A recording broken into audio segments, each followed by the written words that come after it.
The Electoral Commission is an independent constitutional body which manages free and fair elections of legislative bodies and institutions through the participation of citizens, parties and civil society in deepening electoral democracy. Well, as indicated earlier on, first and foremost is that we as the Commission unequivocally condemn any form of intimidation, violence, or transgression of the code of conduct.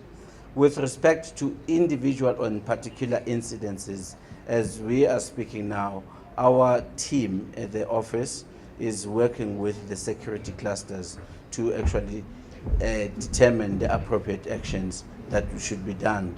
Remember, the Commission is split between the administration and us as the commissioners. This is meant as a governance to make sure that there is a separation of roles, so that now when there are decisions that have been taken by the administration, we are in a position that there could be an appeal to the Commission. So the situation is that first and foremost is that administration is looking at that with the clusters, and then we will then take appropriate measures based on that as a Commission or as recommended to the Commission.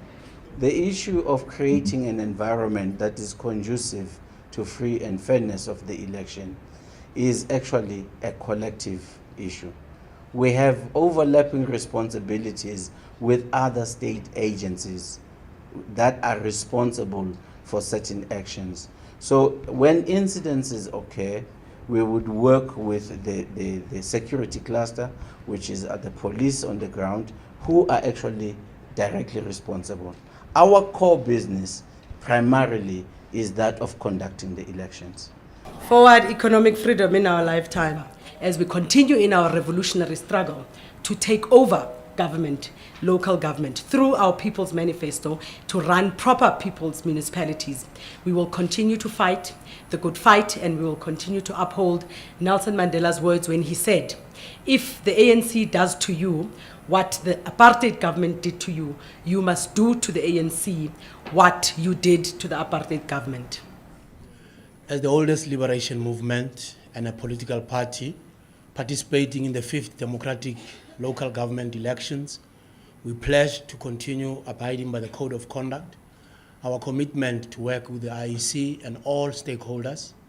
We also pledge that in an event any of our members breach the code of conduct, we need information so that we act.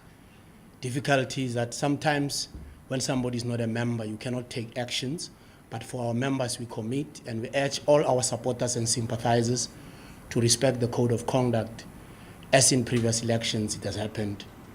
The IEC said that their core business is to conduct fair elections, and there are measures put in place to ensure that their staff and voters are safe. Representatives from different parties made an oath in support of the Electoral Code of Conduct. The IEC continued to say parties members must continue to adhere to the Code of Conduct. Innocent Samosa, Loveworld News, SANDTON.